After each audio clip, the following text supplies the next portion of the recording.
Graças a Deus, graças a Deus. Vamos orar, continuar nesse espírito de adoração. Oh Pai, graças te damos por mais uma vez nos trazer à tua casa em paz, em segurança. Ó Senhor, com esse espírito de gratidão que o Senhor mesmo tem colocado no nosso coração, como somos gratos por estarmos aqui nessa noite reunidos em teu nome, Senhor Jesus. Ó Senhor, graças à tua obra perfeita na cruz, estamos aqui, Senhor, totalmente dependentes de ti. Nos ajuda, Senhor, a uma compreensão cada vez mais clara daquilo que o Senhor espera de nós, na qualidade de teus servos, na qualidade de teus filhos, ó Deus Pai. Ó Deus Espírito Santo, vivifica cada um de nós, mantém a chama sempre acesa do primeiro amor. Mantém sempre, ó Pai, a nossa mente conectada com a mente de Cristo. Que possamos discernir todas as coisas, não à luz dos nossos próprios sentimentos que são enganosos, mas à luz da tua santa palavra, que jamais erra. Ajuda-nos, Senhor, a ajudar uns aos outros. Ó Deus, nós agradecemos pelo aniversário de Dylan hoje.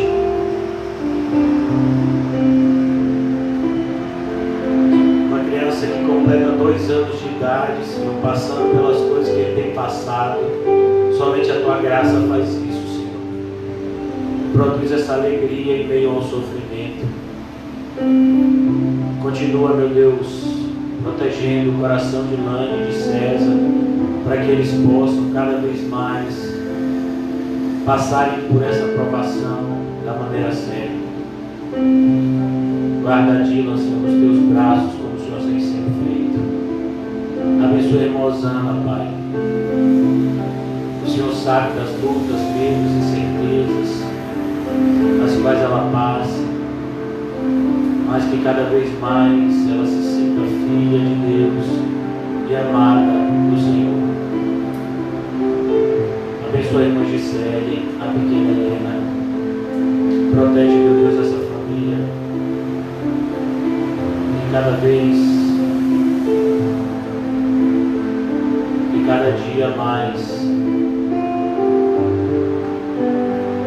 o Senhor cresça na vida delas.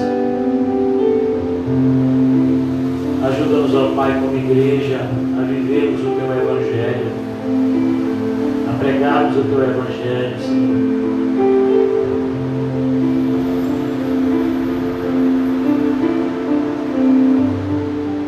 Não nos deixe, Senhor, retroceder e nem olhar para trás,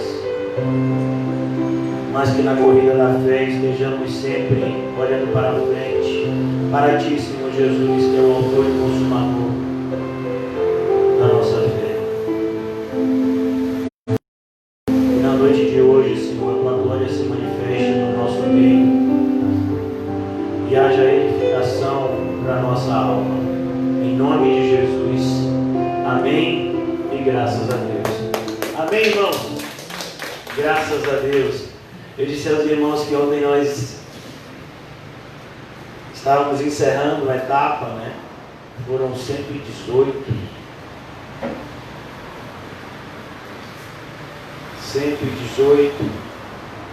sermões.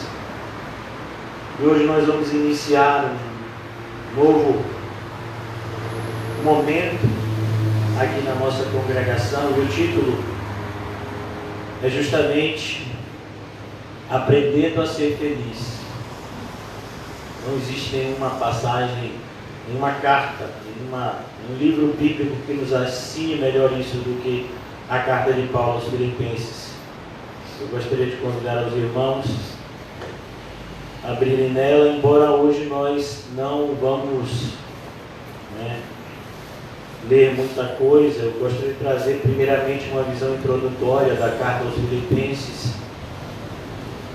O apóstolo Paulo escreve essa carta, é uma das cartas que ele escreveu na prisão.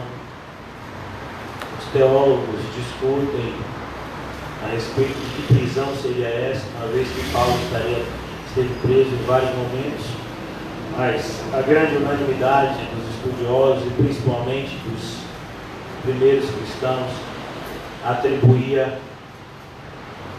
o local da escrita dessa carta, a prisão de Paulo em Roma, onde ele fica por 2 anos, como nós lemos em Atos, capítulo 28. E lá de Roma, Paulo então escreve 4 cartas: Filipenses, Colossenses, Filemon e a carta aos Efésios, se eu não me engano. São essas 4 cartas que Paulo teria escrito, na sua primeira prisão em Roma. E o apóstolo Paulo escreve mostrando para a gente que é possível ser feliz, mesmo quando o que de pior pode acontecer, que é a nossa liberdade ser cerceada.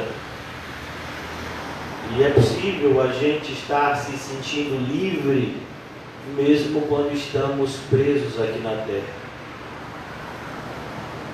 Nós temos visto pessoas que, mesmo livres, se sentem presos. A doença do século é a depressão. E a depressão, ela traz esse sentimento de aprisionamento, onde muitas vezes você tem vontade, você poderia sair para qualquer lugar, mas você tem vontade de ficar no seu quarto, embaixo do cobertor, embaixo, com tudo escuro. Então, nós vemos aqui que é o contrário na vida do cristão. Mesmo quando ele está numa situação adversa, onde a sua liberdade está cerceada, ele se sente livre, porque quem está no controle de tudo é Deus. E essa carta é uma carta que nós precisamos entender. É uma carta, sabe, irmãos, para todos nós que estamos aqui hoje, todos esses rostos conhecidos, que ao longo da pandemia nós estivemos aqui, mesmo quando muitos disseram que nós não deveríamos estar aqui, nós estivemos aqui durante todo esse processo desses últimos 5, 6 meses. Todos vocês estão aqui, e alguns outros, que não estão aqui hoje, mas que estiveram aqui junto conosco durante esse momento de provação. E é importante a gente entender que a gente não está preso.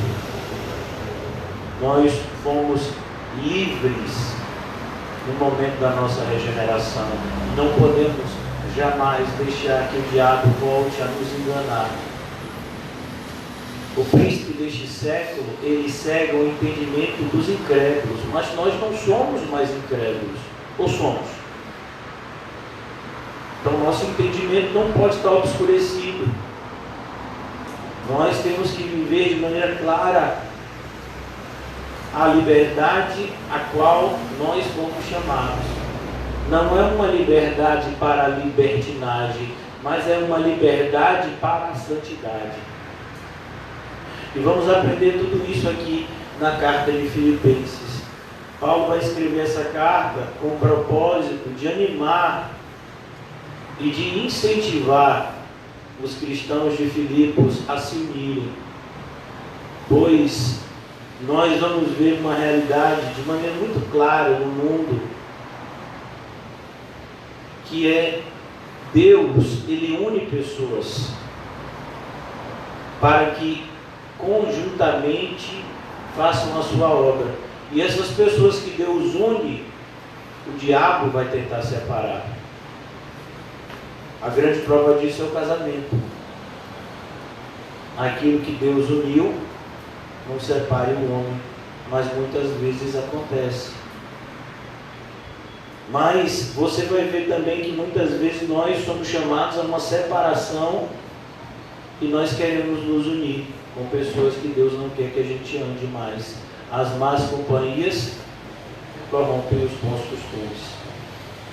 Então aqui o apóstolo Paulo quer animar esses irmãos, ele quer incentivar esses irmãos, e ele vai fazer tudo isso por meio da exposição clara da vontade de Deus aqui nessa carta. Eu gostaria de trazer para você um pequeno resumo da carta dos Filipenses. Depois eu gostaria de convidar vocês a irem comigo no livro de Atos, e a gente vê o surgimento dessa igreja. Eu creio que vai trazer bastante edificação para a nossa alma. Então, quando Paulo escreve essa carta depois de alguns anos que ele esteve lá. Ele escreve mostrando para os irmãos que, apesar de ele estar preso, o evangelho continuava sendo pregado. Então, a primeira coisa que essa carta nos ensina é justamente que nada pode impedir a vontade de Cristo. A vontade de Cristo é que o evangelho seja pregado no mundo inteiro. Então, virá o fim. Não é o que está escrito em Mateus 24? José, inclusive, tem nos levado a uma reflexão, sobre os últimos dias. Ele vai nos ensinar o livro do Apocalipse, às terças-feiras. E o apóstolo Paulo fala, no segundo momento, também nessa carta de Filipenses, que sofrer por Cristo é privilégio. Você já imaginou isso? Aí talvez você diga: ah, pastor, o seu apóstolo Paulo é maluco. Não, o apóstolo Paulo não inventou isso. Não, isso é um princípio que o próprio Cristo falou. Ou vocês nunca prestaram atenção nas centenas de vezes que José repetiu para a gente o Sermão do Monte, na parte inicial? Bem-aventurado. Você sabe o que é essa tradução, porque o irmão José já nos ensinou, e a gente já falou aqui algumas vezes. Bem-aventurado, lá em Mateus capítulo 5, a tradução da palavra grega Macarios, que traz a ideia de uma felicidade absoluta. Bem-aventurado vocês serão quando perseguirem vocês, quando mentindo fizerem todo o mal a vocês, porque assim fizeram com os profetas que vieram antes de vós. O galardão de vocês é enorme, fiquem felizes. E aí o irmão de Jesus, meio irmão de Jesus, Tiago, escreve para a gente e diz: fique feliz quando passar por todo tipo de tribulação. Então, aqui o apóstolo Paulo está lembrando para a gente desse princípio. Se sua vida está difícil, se você está passando por algum sofrimento, você está no lugar certo. E você tem que se alegrar disso.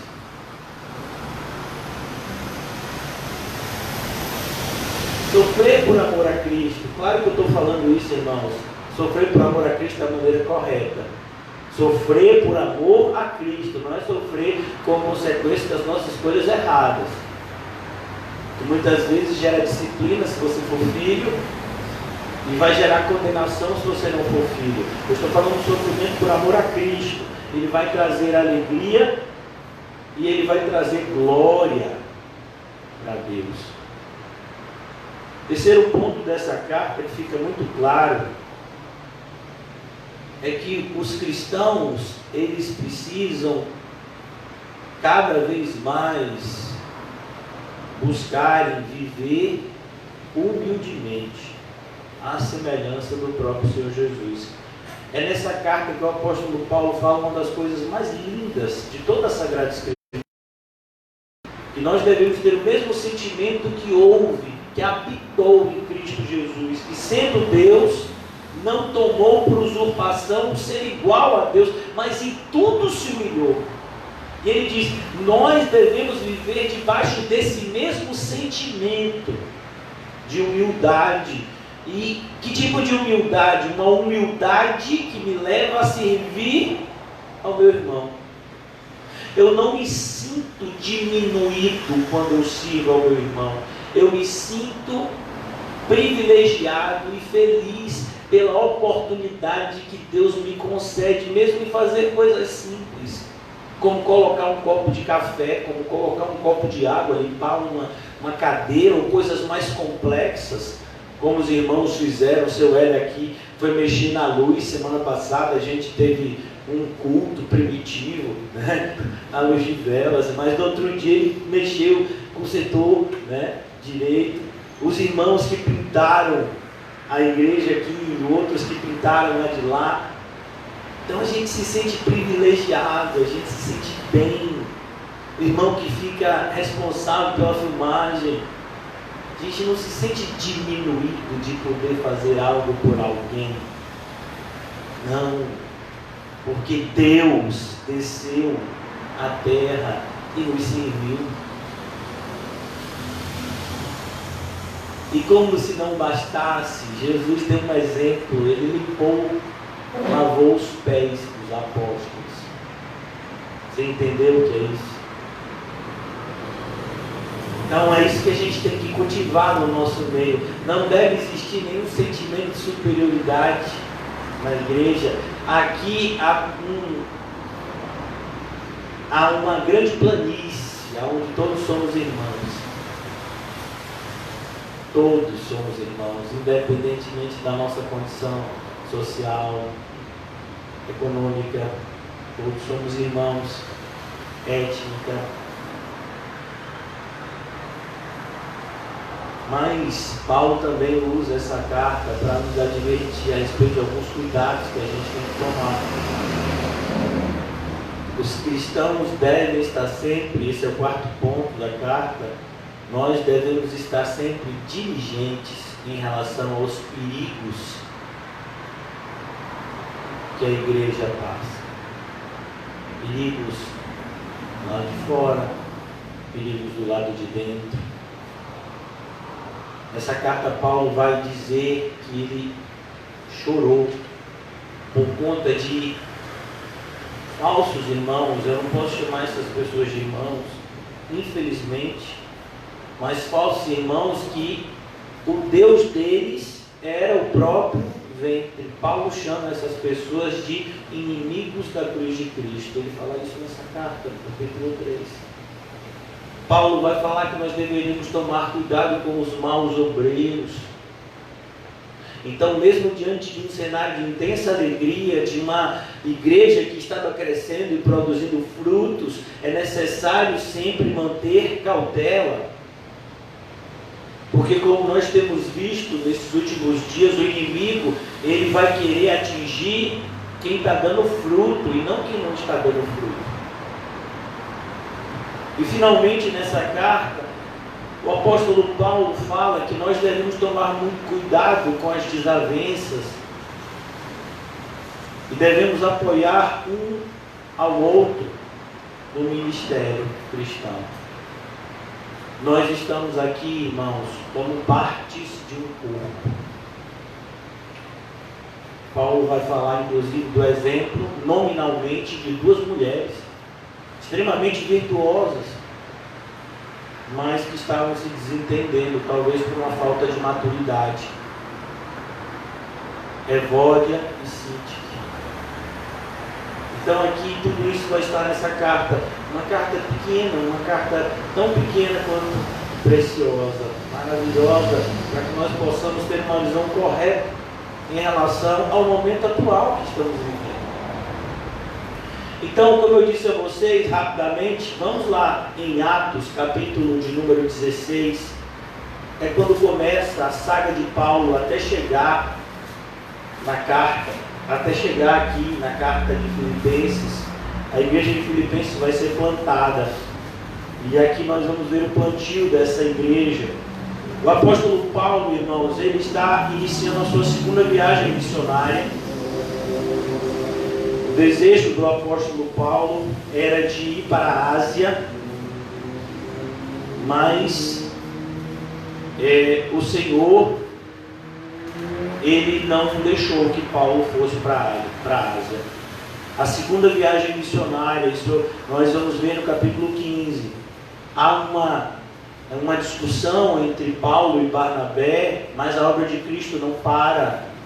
Barnabé então toma seu sobrinho João Marcos, parte em uma direção, e Paulo parte para outra direção. Mas o propósito de Paulo qual era? Qual era o propósito de Paulo? Ele via um campo missionário muito grande na Ásia ainda.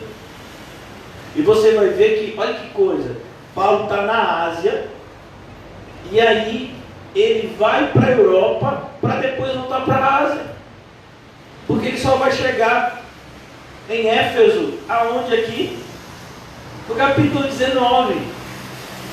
Mas ele já estava lá na Ásia. Por que Deus não fez ele ficar logo lá? Porque Deus tem os seus próprios planos. E muitas vezes, aspectos desses planos de Deus, a gente só vai descobrir lá no céu. Às vezes a gente tem que dar a volta ao mundo para descobrir que Deus queria que eu evangelizasse a pessoa daqui do lado. Mas Deus, eu passei aqui 10 anos, eu podia ter evangelizado essa pessoa. Só depois que eu dei a volta ao mundo evangelizando, o Senhor disse que essa pessoa eu tenho que evangelizar. O Senhor não falou antes. Sabe, Deus tem os seus planos e é tão maravilhoso a gente entender que a obra de Deus está nas mãos de Cristo. Que o nosso papel é sermos atentos à sua voz e cumpridores do seu chamado. Então aqui se inicia a segunda viagem missionária de Paulo. E Paulo, ele queria continuar na Ásia. E olha que coisa interessante. Logo no capítulo 16, no versículo 1. Chegou também a Derbe, a Listra, havia ali um discípulo chamado Timóteo, filho de uma judia crente, mas de pai grego. Aqui é o surgimento de Timóteo. Ele também é agregado nessa viagem missionária. E Paulo passava ali e ia falando das decisões tomadas pelos apóstolos e presbíteros de Jerusalém. E assim a igreja era fortalecida, versículo 5, na fé, e dia a dia aumentavam em número. Olha que coisa, a igreja cresceu muito no primeiro século. E percorrendo a região frígia Gálata, tendo sido impedidos pelo Espírito Santo de pregar a palavra na Ásia. Você entendeu? Quem foi que impediu eles de pregarem a palavra na Ásia? O Espírito Santo. Mas o Espírito Santo vai me impedir de pregar a palavra de Deus? Claro que vai. Porque você não está fazendo a sua obra. Você está fazendo a obra de Deus. Então não é o que você quer, não é o que você pensa. Não são os seus planos que são importantes, nem os meus. É tanta soberba que a gente vê hoje em dia nos evangélicos. Eles sentam e fazem os seus planos à parte de Deus. Irmão, eu fiquei assustado, porque duas pessoas que são extremamente respeitadas no meio teológico aqui no Brasil, eles têm séries nessa carta de Filipenses, mas a introdução que eles fazem nessa carta é assustadora. Parece para eles que o Espírito Santo não existe. Eu fiquei assustado quando eu vi a introdução desses dois homens a respeito dessa carta. E o Espírito Santo fica onde? O Espírito Santo que impediu o apóstolo Paulo de pregar.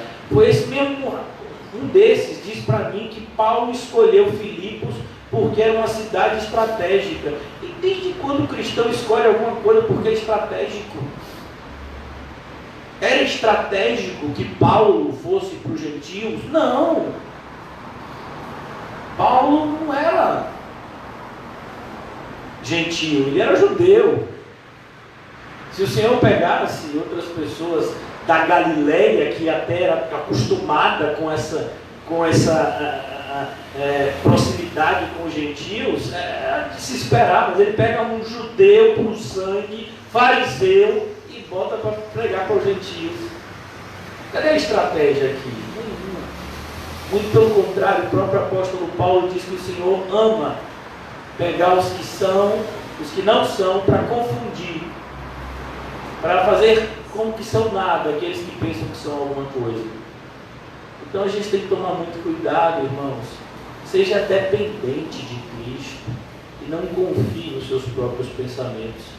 Esse é o ensinamento mais claro da Bíblia. Infelizmente, muitos líderes religiosos da atualidade andam numa direção oposta. Então ele diz aqui, versículo de número 7, defrontando Mísia, tentavam ir para Bitínia, mas o Espírito de Jesus não permitiu, e tendo contornado Mísia, desceram a Troade. À noite sobreveio a Paulo uma visão, na qual um varão macedônio, a Macedônia ficava onde? Na Grécia, que fica na Europa, já na parte ocidental do mundo. Paulo estava saindo do Oriente e indo para o Ocidente. Estava em pé e rogava, dizendo: passa a Macedônia e ajuda-nos. Assim que teve a visão, imediatamente procuramos partir para aquele destino, concluindo que Deus nos havia chamado para anunciar-lhe o Evangelho. Que coisa linda! Olha que coisa maravilhosa quando você é direcionado por Deus. Tendo, pois, navegado a Troade, seguimos em direitura a Samotrácia, no dia seguinte a Neápolis, e dali a Filipos, cidade da Macedônia, primeira do distrito e colônia. A ideia de colônia aqui é porque ela era uma colônia romana. Era uma cidade, pelo fato de ser uma cidade muito bonita, um lugar onde os soldados romanos, aposentados, pessoas, elas iam morar. Então essa ideia de colônia, era uma colônia romana. Por isso que você vai ver aqui que as pessoas que se convertem são essencialmente ligadas ao universo gentílico, não tem qualquer contexto judaico, tanto que não havia nem sinagoga aqui. Por que não há sinagoga em Filipos? Vocês sabem.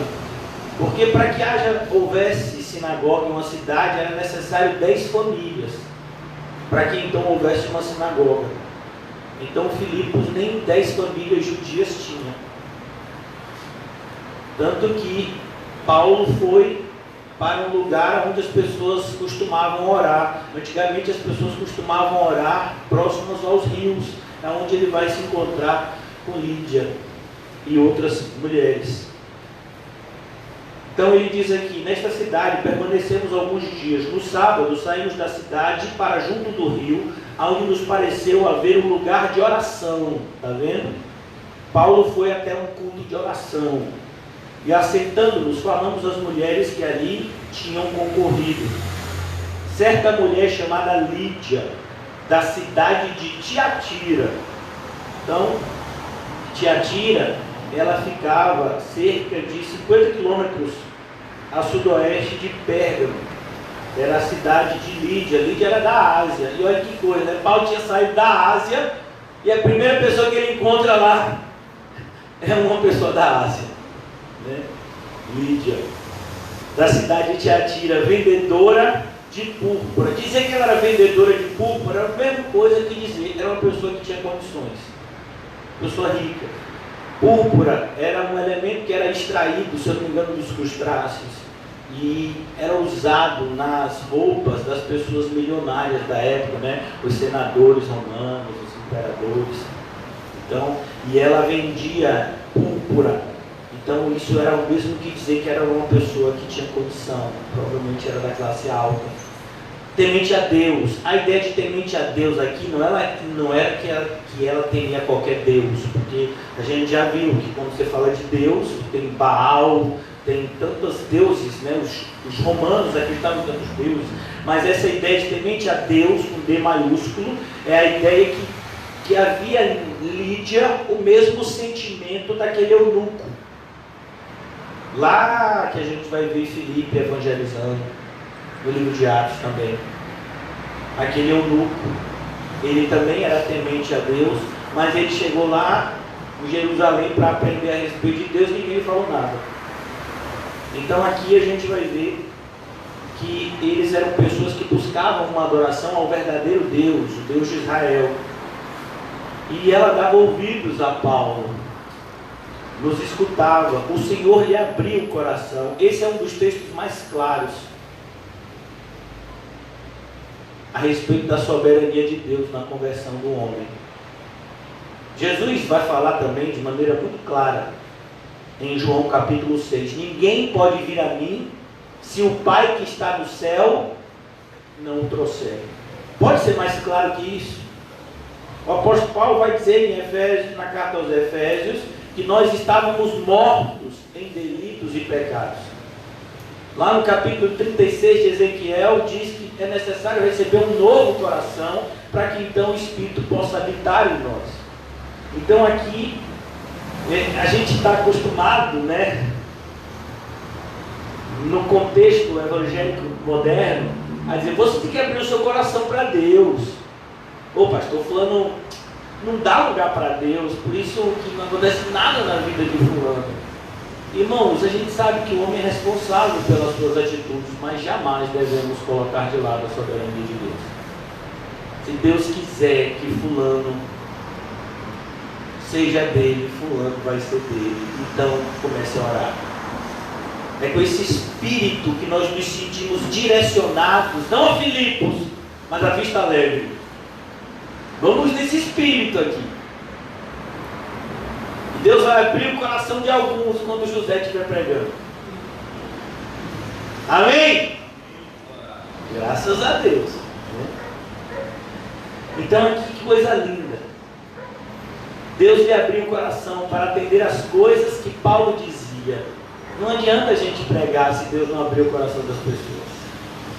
A gente pode ter a melhor teologia do mundo. Irmãos, o melhor teólogo do mundo é o diabo. E ele não obedece a Deus. E quem seguir a ele vai para o inferno. Então a gente tem que tomar muito cuidado. Depois de ser batizada, perceba, depois de ser batizada, quando é que uma pessoa é inserida na igreja? Quando? Ela é batizada. A gente falou ontem, inclusive, a respeito desse presente, desses presentes que o Senhor nos deu: o batismo, a ceia, o culto. Depois de ser batizada, ela e toda a sua casa, pessoal, ela provavelmente era uma pessoa de posses que deveria ter muitas pessoas na sua casa. Eles creram no Senhor e foram batizados. Rogou. Você já imaginou? Você já viu isso? Uma pessoa ali rogando: se julgai que eu sou fiel ao Senhor, entrai na minha casa e ficai nela. Olha que coisa, irmão. Ela rogou, né? Tem gente que diz assim: oh, quando der, passa lá em casa, pastor. Mas aquele convite assim, tipo, não chegue nem perto, que o meu cachorro morde, eu vou soltar ele em você.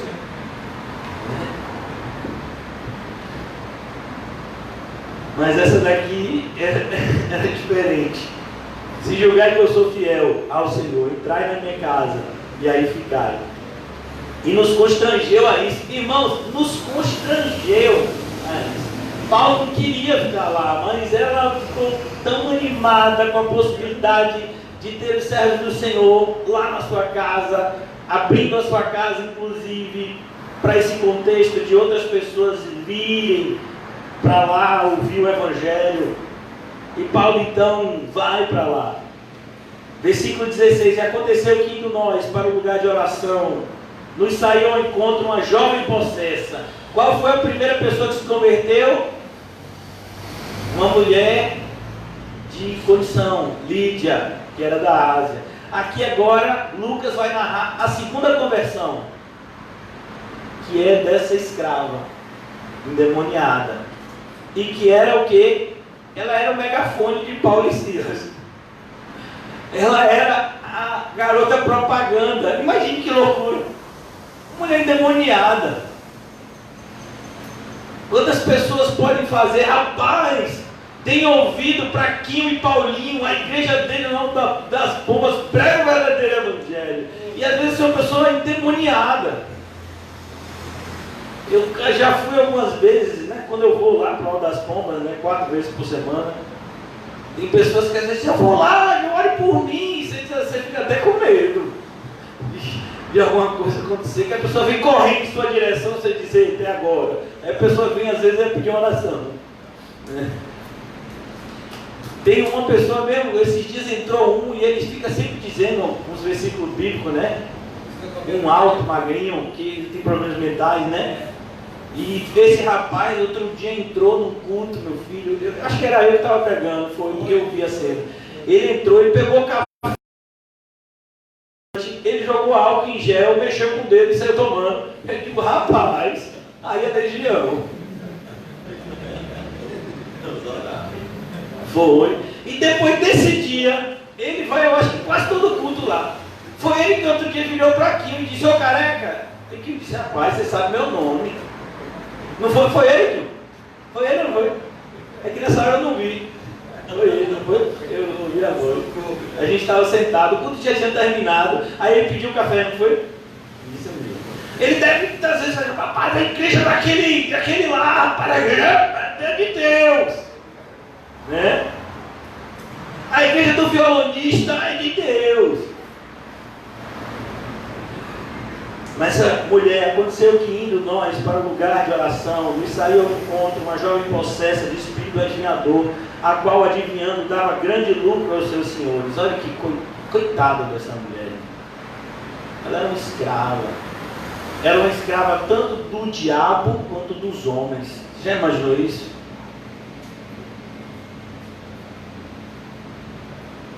Seguindo Paulo e Silas, ela seguia Paulo e Silas. Seguindo Paulo e Silas. E aqui ele vai dizer, seguindo Paulo e a nós. E é tão interessante isso, por que nós? Porque provavelmente a comitiva era mais do que Paulo e Silas. Nós aqui é porque Lucas está inserido. Quem é o autor do livro de Atos? Lucas. Então ele fala nós. Você percebe, ó? Nós. Seguindo Paulo e a nós, clamava dizendo, estes homens são servos do Deus Altíssimo. Mas o demônio sabe disso. Não foi isso que os demônios diziam para Jesus? José já passou por experiências dessas. Se você quiser depois ele pode te contar algumas. Ele chega em alguns lugares e a pessoa olha para ele, o que temos contigo? José é servo do Deus Altíssimo. É assim mesmo. Não é assim? Aí ó, os irmãos dando testemunho, tá vendo? Então estes homens são servos do Deus Altíssimo. Perceba a referência, o Deus Altíssimo, quem é? O Deus de Israel.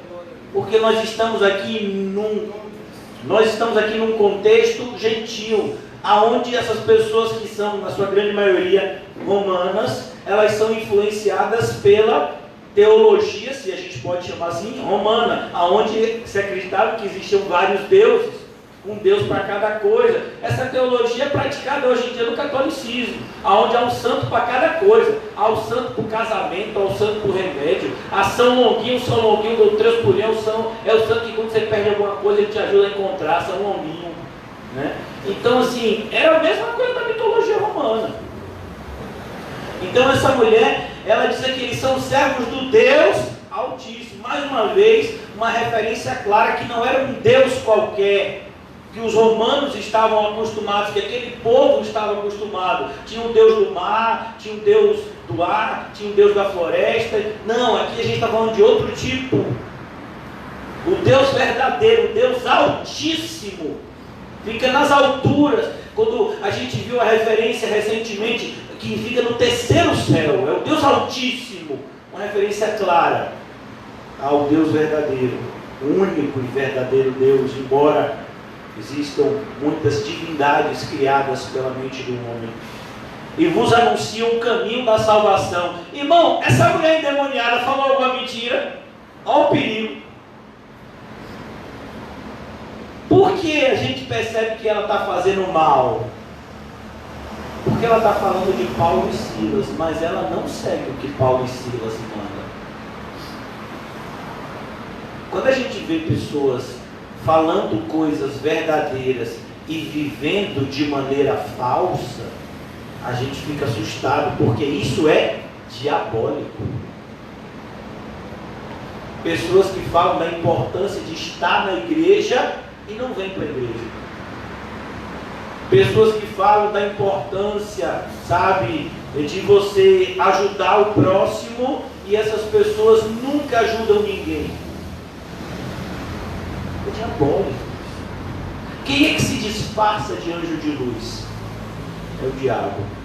E essa mulher se disfarçava de ouvinte do Evangelho.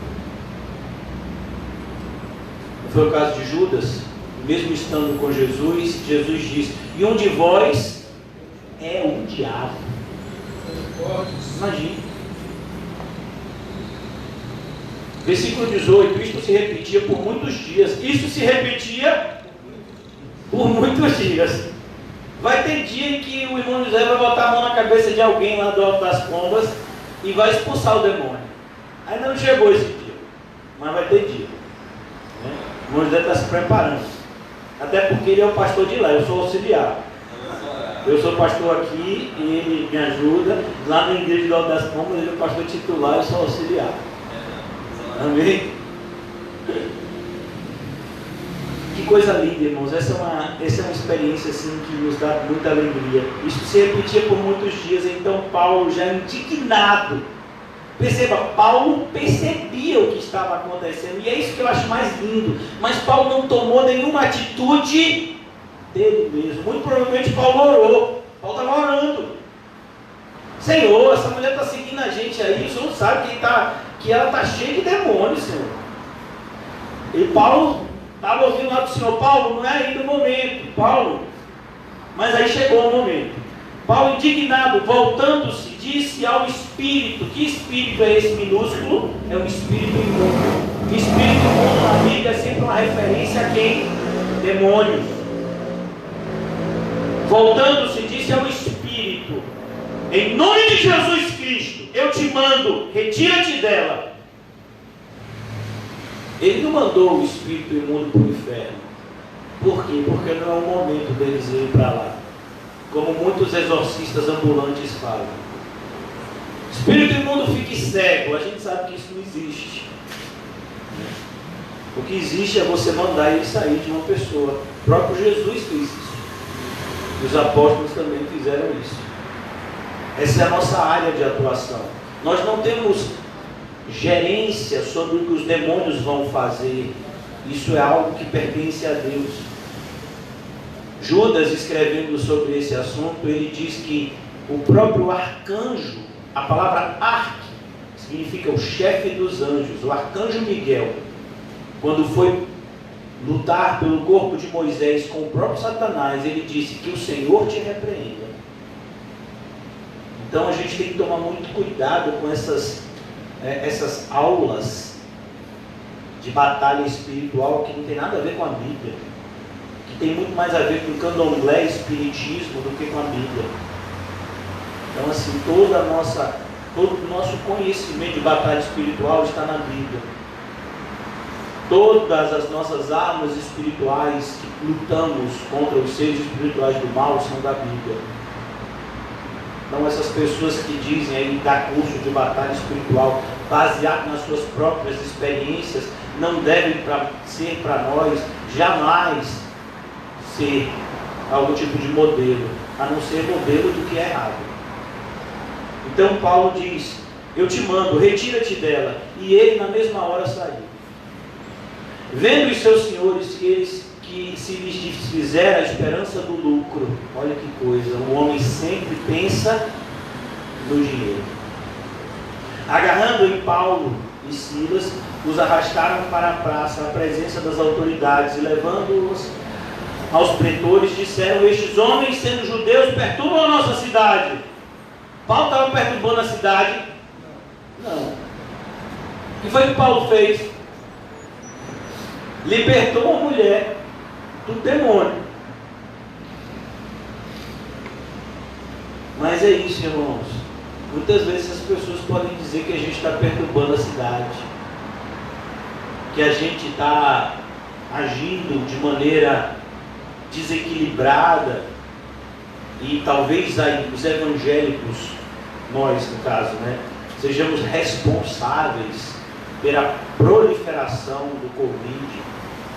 Pelo amor de Deus. Propagando costumes que não podemos receber nem praticar, porque somos romanos. Perceba, desde o começo eu disse para vocês, era uma colônia romana. Esse termo significa que era um lugar basicamente onde a maioria das pessoas eram romanas. Levantou-se a multidão unida contra eles e os pretores, rasgando-lhes as vestes, mandaram açoitá-los com varas. E você sabia, irmãos, que Paulo podia a qualquer momento parar isso aqui? Era só ele levantar a mão e dizer: ei, sou romano. E aí tinha que parar tudo isso aqui, porque um romano tinha direito de ser julgado perante autoridades romanas, e não somente isso, perante a autoridade romana mais alta, que era César. Nenhum cidadão romano poderia ser julgado, poderia ser açoitado publicamente e preso sem um processo. E eles trataram Paulo e Silas como se fossem pessoas que não tinham a cidadania romana. Por quê? Porque eles aparentavam ser pessoas humildes, pela maneira como Paulo vivia. Olha que coisa. E depois de lhe darem muitos açoites, porque Paulo aceitou todos esses açoites? Porque o sofrimento por amor a Cristo é uma coisa boa. O Espírito Santo que habitava em Paulo e Silas sabia que o que estava acontecendo com eles era propósito de Deus e que algo iria acontecer. Paulo não sabia ainda da conversão do carcereiro, mas ele sabia que Deus queria fazer alguma coisa por meio disso. Esse é o sentimento que muitas vezes a gente tem. Meu Deus, eu estou passando por isso, eu sei que isso que está acontecendo comigo é a tua vontade, Senhor, porque o Senhor já manifestou isso de várias formas. Mas muitas vezes eu não entendo, Senhor, que proveito terá para o teu evangelho esse sofrimento que eu estou passando. Mas ele aceitou aquilo como vontade soberana de Deus, os açoites injustos que ele sofreu. E depois de lhe darem muitos açoites, os lançaram no cárcere, ordenando ao carcereiro que os guardasse com toda a segurança. O carcereiro era romano. Então a gente tem uma mulher asiática de Éfeso, temos uma escrava, que provavelmente deveria ser grega, e nós temos aqui um cidadão romano. São as três pessoas que são que figuram, né, nesse processo de plantação da igreja de Filipos. Então aqui Paulo foi entregue na mão desse carcereiro, que o guardasse com toda a segurança. Este, recebendo tal ordem, levou-os para o cárcere interior. E percebeu? Eles disseram: eles não são presos comuns, eles são pessoas atribuladas, são pessoas problemáticas. E aí, você sabe que antigamente você podia colocar uma pessoa numa jaula, que a gente chama, né, de prisão, mas tinha um lugar pior, que era essa prisão interior, onde as pessoas, além de ficarem presos por grades, elas ficavam presas a algemas. Elas não podiam nem se movimentar dentro da própria cela. Que coisa assustadora. Você vê, não foi nenhuma prisão comum, foi uma prisão ainda mais violenta. Este, recebendo a ordem, levou-os para o cárcere interior e lhes prendeu os pés no tronco. E por volta da meia-noite, irmãos, meia-noite, para Paulo e Silas, não é a nossa meia-noite. Por exemplo, nós estamos aqui, são 8h38. Falta apenas algumas horas para meia-noite. Mas antigamente, meu irmão, era igual o que se acontece hoje no interior, ou o que se acontecia no interior antes, que não tinha luz elétrica. Quando dava 6 horas da tarde, meu filho, não tinha um pé de gente na rua. Porque não tinha luz, então todo mundo estava em casa, só saia na rua quem queria fazer coisa errada. Então, meia-noite, é meia-noite mesmo, já havia 6 horas que não tinha ninguém, que não havia barulho, que não havia nada, e Paulo lá, com as costas todas machucadas por Silas, sem conseguir dormir, até meia-noite, 6 horas de tormento, no mínimo, né? E ele está dizendo aqui, claro que Paulo deve ter sido preso antes, Mas eu estou dizendo a respeito dessa expressão meia-noite, significa que houve muitas horas, né, desse sofrimento silencioso. 6 horas da tarde não tinha mais zoada nenhuma, quando o sol se punha, não havia mais movimento nas ruas. Paulo e Silas oravam, então eles estavam orando até aquele horário, e cantavam louvores a Deus. Percebe como a oração e louvor, elas estão sempre conectados. Que isso sirva de direcionamento para os nossos amados irmãos que nos levam à adoração por meio do louvor. Oração e louvor estão sempre juntos. E os demais companheiros de prisão escutavam. O pessoal não tinha muita alternativa, né? Tinha um monte de gente naquela prisão e disse: rapaz, esse camarada cala a boca. Eu não sei se vocês já viram o desenho de John Bunyan. John Bunyan tem um desenho que fala da história dele. É uma sériezinha de desenhos chamada Heróis da Fé, né? Essa série foi feita em inglês, mas alguns desses desenhos são traduzidos para o português. Um deles é o de John Bunyan, o John Bunyan. E fala um pouco da história de John Bunyan e fala de que ele estava lá numa cela e jogaram um outro camarada na cela. Quando John Bunyan começou a falar de Deus, para ele me jogaram na cela com maluco, eu quero sair daqui. Então era um desenho, fala isso. Imagine alguém ser jogado na cela com Quinho. Quinho olhar para o lado e fala assim: eita Deus, é esse mesmo. Irmão, você já se arrependeu? O camarada disse: vem cá, meu irmão, eu cheguei agora aqui no carro, você vai conversar que você conversa. Maravilhoso ser crente, né, irmão? Amém. Amém? Amém. Nós somos o povo mais feliz do mundo. É uma pena que às vezes a gente não percebe isso. Eu creio. Então aqui, Paulo e Silas oravam e cantavam louvores a Deus. Os demais companheiros de prisão escutavam. De repente, quando foi que aconteceu? De repente. Acho tão maravilhoso essa expressão, né? De repente. Sobreveio tamanho terremoto que sacudiu os alicerces da prisão. Abriram-se todas as portas. E eu acho isso interessante. E soltaram-se as cadeias. Esse terremoto não é um terremoto natural. Isso é um terremoto programado por Deus com um propósito. Perceba que os efeitos desse terremoto acontecem essencialmente dentro dos limites dessa prisão. Esse terremoto podia ter caído pedras sobre os presos e matado alguns. Não aconteceu nada disso. O apóstolo Paulo poderia continuar preso nos pés por esse terremoto, mas perceba que as cadeias se soltaram, os grilhões se soltaram. O carcereiro despertou do sono. A casa do carcereiro normalmente era do lado da prisão. E vendo abertas as portas do cárcere, puxando da espada, ia suicidar-se, supondo que os presos tivessem fugido. Olha como esse homem era dedicado à função que ele cumpria. Porque ele sabia que, como soldado, ele era responsável por aqueles presos. E que se eles tivessem fugido, ele seria morto. Ele preferia ele mesmo tirar a sua vida. Mas Paulo bradou em alta voz: não te faças nenhum mal, que todos aqui estamos. Tinha gente que disse: Paulo, olha, você não atrasa do meu lado não, Paulo. Eu querendo aqui dar um adiante, fugir, você manda eu ficar, Paulo? Perceba que os cristãos, nem todo mundo vai entender o que a gente está fazendo.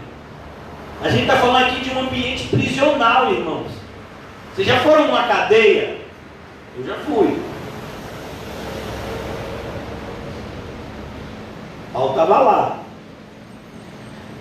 Então o carcereiro, tendo pedido uma luz, entrou precipitadamente e trêmulo prostrou-se diante de Paulo e Silas. Isso não é comum. Os soldados romanos eram conhecidos como os homens mais corajosos do mundo. Um homem que estava disposto a tirar sua própria vida alguns segundos antes, agora estava se tremendo todo, porque já havia aquele mesmo espírito que abriu o coração de Lídia, já estava trabalhando nele. E ele estava se tremendo todo. É tão lindo a gente ver nas páginas da Bíblia agindo o Espírito Santo. Só não vê quem não quer, irmão. Como é que pode um soldado romano, que se vangloriava da sua coragem, de repente agora está trêmulo diante de meros prisioneiros? Prostrou-se diante de Paulo e Silas e se ajoelhar diante deles é poder de Deus. No linguajar de alguns é Deus purinho. Nenhuma expressão pode explicar melhor do que essa. É Deus purinho aqui. Porque um soldado romano se ajoelhar diante de dois prisioneiros desconhecidos e que foram entregues a Deus da pior espécie, é Deus operando. Então ele diz aqui: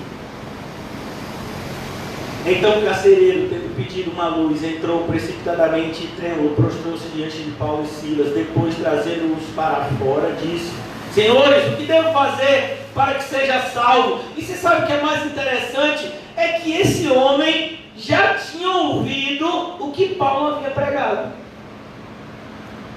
Nós estamos falando de uma cidade de Filipos. Paulo já havia passado alguns dias naquela cidade, pregando em todos os lugares. Provavelmente esse homem já tinha ouvido que Paulo era um homem que pregava a respeito do caminho da salvação. Não foi isso que a escrava endemoniada falou antes de ser liberta? Olha o que está escrito aqui no versículo 17. É tão legal quando a gente lê a Bíblia, como ela merece ser lida, né? Às vezes a gente lê de maneira tão apressada que não percebe essas coisas. Versículo 17 diz: seguindo a Paulo e a nós, clamava dizendo: estes homens são servos do Deus Altíssimo e os anunciam o caminho da... Então esse homem já sabia que Paulo anunciava o caminho da salvação. Mas Deus ainda não abriu o coração desse homem até esse momento. Tantas vezes a gente vai pregar para as pessoas que vão estar endurecidas como esse guarda antes dessa experiência. Rapaz, agora eu sei. Ô João, fale para mim o que é que eu tenho que fazer. Eu sei que você já é evangélico há um tempão, você já me convidou para o culto, você já me explicou algumas coisas assim, mas eu nunca dei atenção, vou ser bem sincero, eu nunca dei atenção ao que você falava, até porque eu nem te considerava, eu te considerava orelha, né? Então assim, mas agora eu vejo que Deus é na sua vida e eu quero conhecer a respeito dessa salvação. O que eu devo fazer para ser salvo? Fala aí para mim, por favor. Olha que coisa, meu. Pessoas que olham, você, sabe? Vai me ensinar o que é. Daqui a pouco diz: ô Fábio, por favor, me ensina o caminho da salvação. Quem faz essa experiência? Quem faz essa mudança na mente das pessoas? O Deus soberano.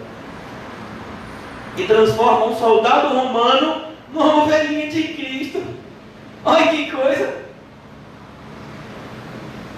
Os homens que eram conhecidos por sua brutalidade, soldados romanos, a força bélica mais temida do mundo na sua época.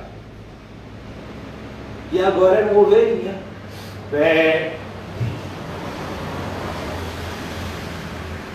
Responderam-lhe: crê no Senhor Jesus e serás salvo. Crês no Senhor Jesus? E aí, o que você acha que José vai pregar lá? Né? Olha aí, já deu a deixa para você. Crê no Senhor Jesus e será salvo tu e tua casa. Meu irmão, eu quero te dizer, aqui não é salvação por atacado. Aqui o que ele está dizendo é: a sua casa vai ser salva à medida que a mensagem entre nela e as pessoas creiam. Então aqui ele está dizendo, versículo 32, e lhe pregaram a palavra de Deus. Que horas era isso, meu filho? De madrugada. O horário que normalmente José costuma botar umas mensagens, 2 da manhã, 1h30. Salva você. Vê quando ele dá um amém, 3 da manhã. Agora não, porque agora ele está com uma vida de empresário de sucesso, né? Aí está dormindo cedo, né? Ele está dormindo um pouco ainda. Mas Aqui, isso tudo está acontecendo, irmãos, entre meia-noite e o início da manhã. Olha que coisa. Mas Paulo não podia esperar pelo menos chegar de manhã para pregar o Evangelho? Será que Paulo não estava cansado? Vocês já ouviram falar do Espírito Santo? Quem é que já leu Isaías? Os meninos, os jovens se cansam e se fatigam, mas aqueles que esperam no Senhor não se cansarão, porque o Senhor renova as suas forças. Meu irmão, você pega para um missionário como Paulo, chega um camarada desse e diz: prega o Evangelho para mim. Ai, Paulo, é como uma pessoa virar para determinada pessoa aqui da igreja, que você já sabe quem é, e dizer: ô irmão, prega aí para mim. O irmão fica a manhã toda, esquece aqui que fulaninha encomendou gás e que já mandou 50 mensagens. Que horas esse gás vai chegar? Que horas vai chegar?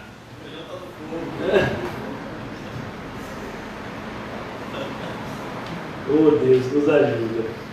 Crê no Senhor Jesus. Eles pregaram a palavra de Deus e a todos os de sua casa, porque só assim aquela casa podia ser salva. Então a gente está vendo aqui esse exemplo tão bonito, o irmão Fábio com a irmã Juscelia, com a pequenininha ali no meio dela, que eu sei que o seu nome é Cecília, viu? E a minha já chama ela de Laila. Hoje eu descobri que o nome dela é Laila Cecília. Aí você vê toda uma família aos pés do Senhor. É claro que está sendo salva. Não fala tu e toda a tua casa está sendo salva. Então, é nesse sentido, porque a salvação é pessoal. Muitas pessoas pegam esse texto, pervertem, né? E dizem: ó, a salvação é por atacado. Se você crê, seus 30 parentes ímpios vão ser salvos. Eu creio. Você crê de que forma? Situação individual. Então trate de continuar orando, dar um bom testemunho e perseverar nessa doutrina para que Deus os converta. Então, e todos os de sua casa, eles ouviam a Paulo, naquela mesma hora da noite, cuidando deles, lavou-lhe os vergões dos açoites. Os vergões, irmãos, é que os açoites nas costas, eles abriam feridas, como se fossem grandes cortes. Já imaginou isso? Não é um cortezinho nas costas, não, são vários. E aí, o que se fazia antigamente era o quê? Limpar com água para aquilo não infeccionar. E aí eles fizeram isso. Paulo e Silas, que coisa linda. Depois que ele evangelizou a eles: Paulo, deixa eu limpar suas feridas. Não, primeiro você precisa ser limpo pelo sangue de Jesus. Percebeu a prioridade? Nada é mais urgente do que o Evangelho. Perguntar,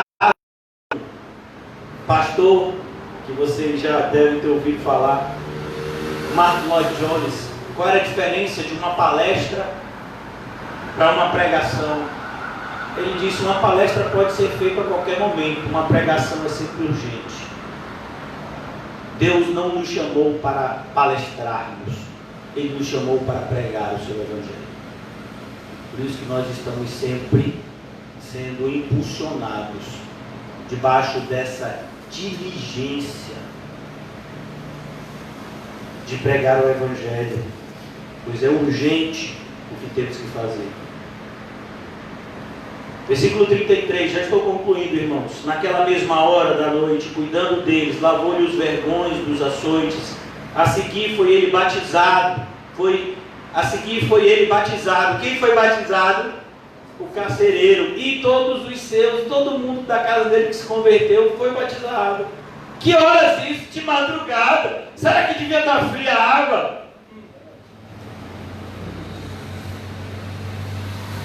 E eu fico assim impactado, né? Que tem gente que quer dizer: pastor, eu quero que você me batize na Lagoa do Abaeté. Vai você para lá. Pastor, eu queria que você me batizasse no Rio Jordão. Já comprei até sua passagem. Eu entrar no avião só por um capricho seu? De jeito nenhum.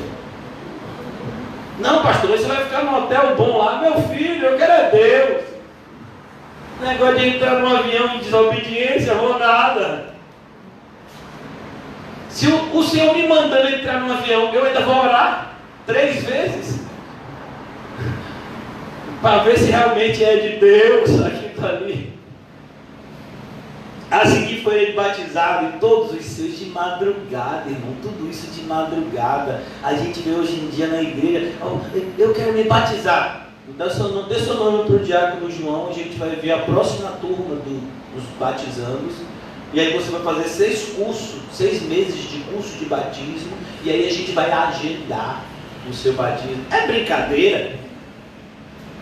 Pelo amor de Deus, isso está onde na Bíblia? Mas é o que 99% das igrejas falam assim.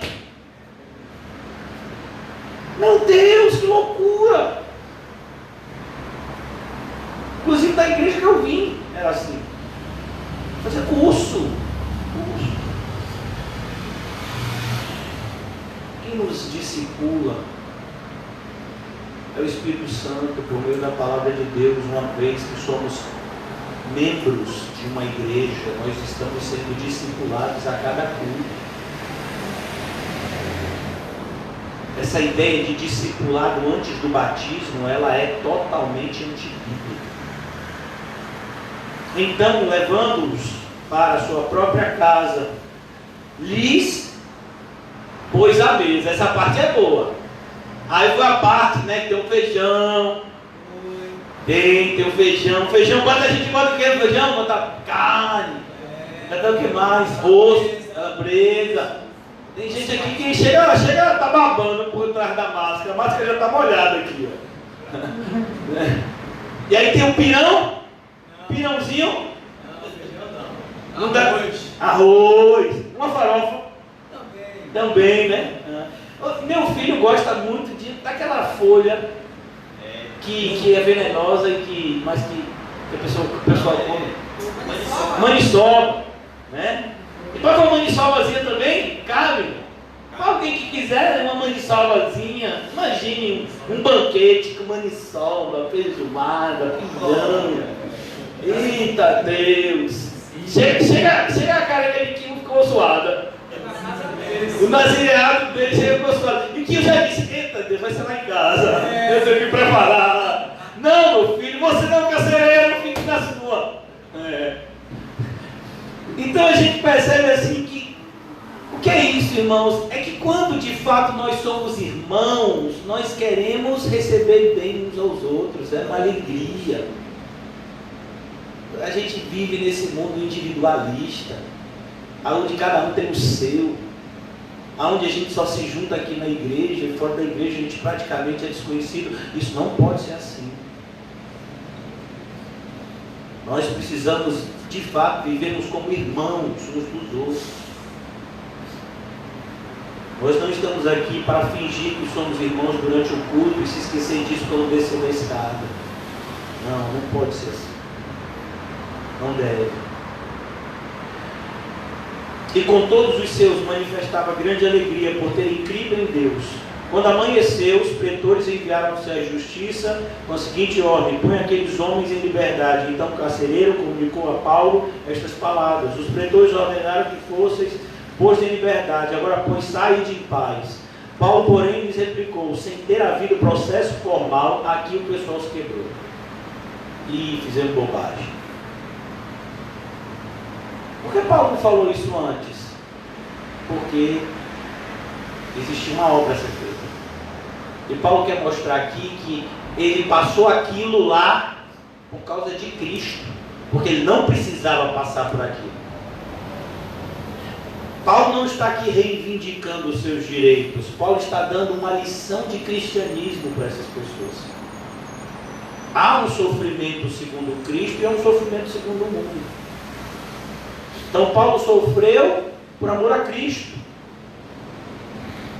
E Paulo queria mostrar isso mesmo diante de pessoas ímpias, que seriam muito impactadas. Porque imagine a cabeça dessas pessoas. Mas por que o senhor não falou isso antes? Porque ele tomou aquele tanto de pancada nas costas. Muitos deles não sabiam o que tinha acontecido de madrugada. A maioria deles não sabia que a família do carcereiro toda foi evangelizada. E que foi lá, segundo a maioria dos estudiosos e a tradição cristã, onde a igreja de Filipos foi plantada, foi na casa desse carcereiro, no primeiro momento. Paulo logo depois vai embora dessa cidade, mas a igreja fica lá plantada. Paulo sofreu para que isso acontecesse. Açoites.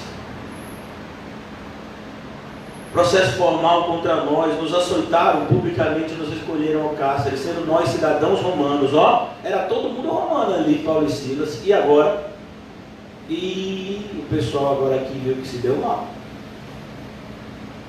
Querem agora as ocultas lançar-nos fora? Não será assim, pelo contrário, venham eles e pessoalmente nos põem em liberdade. Os oficiais de justiça comunicaram isso aos pretores, e eles ficaram possuídos de temor, porque se caísse no ouvido de alguma autoridade, do governador local, do procônsul local, tinham várias autoridades no Império Romano, né? Se caísse isso numa autoridade acima deles, eles estavam correndo o risco de sofrer mais ainda do que Paulo sofreu. Que coisa assustadora. Comunicaram isso aos pretores, possuídos de temor, quando souberam que se tratava de cidadãos romanos. Então foram ter com eles e lhe pediram desculpas. Olha que coisa. Tem gente que vai bater lá na loja, que fica na loja evangélica, e vai dizer: me desculpe, eu não sabia que eu estava falando com o Filho de Deus Altíssimo, um dos maiores pastores da atualidade. Me perdoe, eu vou ter paciência em receber o material na hora certa. Toca nesses corações. Então foram ter com ele e lhes pediram desculpa, relaxando-lhes a prisão, rogaram que se retirassem da cidade. Eles pediram, porque a presença de Paulo e Silas na cidade era um risco para eles. Tendo se retirado do cárcere, eles dirigiram-se à casa de Lídia, e vendo os irmãos se comportaram, então partiram. Veja, Paulo passou pouco tempo na cidade de Filipenses, mas o poder de Deus na vida desses irmãos foi muito grande. Uma das igrejas mais próximas do apóstolo Paulo durante toda a sua vida ministerial. Por isso, irmãos, já concluindo, quero convidar vocês a abrirem comigo na carta aos Filipenses. E eu vou ler com vocês apenas o início dela, que nós vamos iniciar a exposição amanhã. Paulo começa essa carta tão bonita dizendo: Paulo e Timóteo, servos de Cristo Jesus, a todos os santos em Cristo Jesus, inclusive os bispos e diáconos que vivem em Filipos, graça e paz a vós outros, da parte de Deus nosso Pai e do Senhor Jesus Cristo. Olha que coisa, a igreja já havia crescido, já tinha lá pastores e diáconos. A ideia de bispo é a palavra que é igual ao pastor, episcopos, que significa superintendente. Então, bispos, presbíteros e pastores são sinônimos, sempre foram na Bíblia. Hoje que existe, né, essa hierarquia em algumas denominações, algo totalmente fora da Bíblia. Que vivem em Filipos, olha que coisa. A igreja havia crescido naquele lugar, mesmo com Paulo se ausentado. Uns plantam e outros regam. Mas quem dá o crescimento? É o Senhor. Já imaginou isso? Deus não precisa da gente, mas Ele escolheu nos usar. Graça e paz a vós outros da parte de Deus nosso Pai. Olha que coisa linda. Graça e paz a vós outros da parte de Deus nosso Pai e do Senhor Jesus Cristo. É o que eu desejo para vocês essa noite. Amém. Graça e paz. Glória a Deus. Graça e paz. Que todos nós saiamos aqui debaixo dessa mensagem de graça e paz. Que possamos entender debaixo dessa experiência que Paulo passou em Filipos, que a nossa vida está nas mãos do Senhor. Que nem um fio de cabelo das nossas cabeças está fora do seu controle. Todos os fios da nossa cabeça estão contados. Todos eles. Você talvez não saiba, mas Deus sabe. Todas as coisas que acontecerem na sua vida A partir do momento em que você foi regenerado, estão cooperando para o bem, mesmo as mais dolorosas. Todas as coisas cooperam para o bem daqueles que amam a Deus e que foram chamados segundo os seus decretos, segundo o seu decreto absoluto. Você acha que um Deus que nos salvou quer que vivamos vidas infelizes? É isso que você pensa de Deus? Que Deus não quer a nossa felicidade? O problema não é que Deus não quer a nossa felicidade, o problema é que a felicidade é a consequência da santidade e não a ausência dela. Muitas pessoas acham que felicidade é quando os nossos desejos promíscuos e carnais são satisfeitos. Não, felicidade é uma consequência natural da santidade. Todo aquele que é santo, todo aquele que vive na companhia de Cristo é feliz. Então a gente tem que cada vez mais, irmãos, buscar esse lugar em Deus, onde as circunstâncias terrenas não nos abalem. E eu não estou falando isso para vocês como alguém que já vive isso, mas como alguém que, como vocês, precisa aprender. Porque as circunstâncias, elas me abalam, mas elas não podem mais fazer isso comigo, nem com você. Porque nós temos um Deus todo-poderoso, que demonstrou o seu amor para conosco, dando o seu próprio Filho. E aquele que deu o seu próprio Filho por amor a nós, como não nos dará juntamente com Ele todas as coisas? Você já imaginou isso? Aí talvez você diga, mas a minha vida, eu tenho todas as necessidades. Você tem o quê? Então é porque você não está prestando atenção. Em Efésios capítulo 1 diz que nós já fomos abençoados com toda sorte de bênçãos espirituais nas regiões celestes. De maneira que se você botar aqui o homem mais rico do mundo e você tem muito mais motivo de ser feliz do que ele. Glória a Deus. É belíssimo. Então a gente tem que começar a entender que somos felizes. O que acontece muitas vezes é que a nossa vida está escura porque nos afastamos da luz, não porque a luz se apagou. Devemos estar cada vez mais próximos do Senhor Jesus. Aconteça isso com a gente na noite de hoje, que a gente volte para perto dele. E isso não é, irmãos, nenhuma atitude religiosa nossa. Isso é algo que brota como um desejo do nosso coração de querer mais de Deus. Ó Pai, nós estamos aqui diante de Ti, como criancinhas de colo,